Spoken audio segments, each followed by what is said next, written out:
തെക്കേ നടയുടെ തന്നെ തെക്കും കിഴക്കും ചേർന്നുള്ള നട. അതിന്റെ രാത്രി ദൃശ്യം.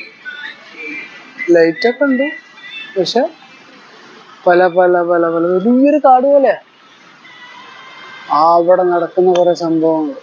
ഇപ്പൊന്നും ഇല്ല കേട്ടോ. ഇതൊക്കെ പറഞ്ഞാൽ കുറെ അധികം പോലീസിന്റെ നിയന്ത്രണങ്ങളിലും ഒക്കെ ആയിട്ട് ഒരു പരിധി വരെ കൺട്രോളിലാണെന്ന് മനസ്സിലാക്കാൻ പറ്റില്ല.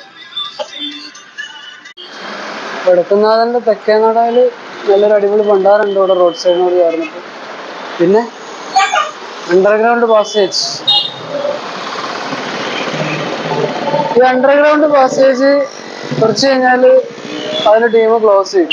ശരിക്കും പറഞ്ഞു കഴിഞ്ഞാൽ രാത്രിയും ഒക്കെ ജനങ്ങൾക്ക് അത് ഉപയോഗിക്കാൻ കൊടുക്കേണ്ടതാണ്. പക്ഷെ അതെന്താ ക്ലോസ് ചെയ്യാൻ കാരണം എന്ന് വെച്ചാൽ ഇല്ലീഗൽ ആക്ടിവിറ്റീസ്. ഇത് ഏക്കർ കണക്കിന് സ്ഥലമുണ്ട്. തൃശ്ശൂരിൽ എന്ന് പറഞ്ഞാൽ ചെറിയ സ്ഥലമൊന്നുമല്ല. അപ്പൊ ഇല്ലീഗൽ ആക്ടിവിറ്റീസ് ഇനി ഇങ്ങനെ തുടങ്ങും. അപ്പൊ അതിൽ കൂടുതൽ ആളുകളും പല സ്ഥലങ്ങളിലും. ഇവിടെ ഒരു അണ്ടർഗ്രൗണ്ട് പാസേജ് ഉണ്ട്, കിഴക്കേ നടയിൽ ഒരു അണ്ടർഗ്രൗണ്ട് പാസേജ് ഉണ്ട്. ഇനി തെക്കേ നടയിൽ തന്നെ കുറച്ച് അങ്ങോട്ട് പോയി കഴിഞ്ഞാൽ മാർക്കറ്റിന്റെ ഭാഗത്തായിട്ട് ഒരു അണ്ടർഗ്രൗണ്ട് പാസേജ് ഉണ്ട്. ഇതൊക്കെ ഒരു സമയം കഴിഞ്ഞ് കഴിഞ്ഞാല് അടയ്ക്കും. തറയിലിരുന്നിട്ടും ജനങ്ങളുടെ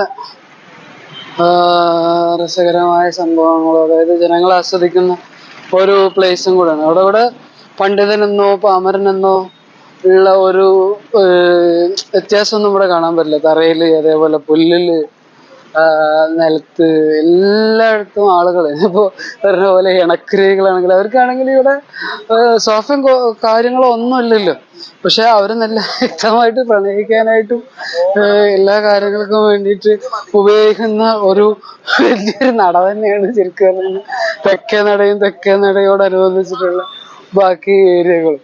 ഇപ്പൊ അവിടെയൊക്കെ ആ റോഡ്, അതായത് ആ തെക്കേ നടയിൽ നിന്ന് ആ ചെരിഞ്ഞ് കിടക്കുന്ന ആ റോഡ് അവിടെ വെച്ചിട്ടുള്ള അവിടെ ഇരിക്കുന്നവരാരും തന്നെ സാധാരണക്കാരൊന്നല്ല. എല്ലാവരും കോടീശ്വരന്മാരെന്നല്ല, എന്നാലും നല്ലൊരു ശതമാനം കോടിക്കണക്കിന് ആസ്തിയുള്ള ആളുകൾ പോലും ഇവിടുത്തെ ഒരു വൈബ് ആസ്വദിക്കാൻ വേണ്ടിയിട്ട് ഇവിടെ വന്നിരിക്കുന്നുണ്ട്.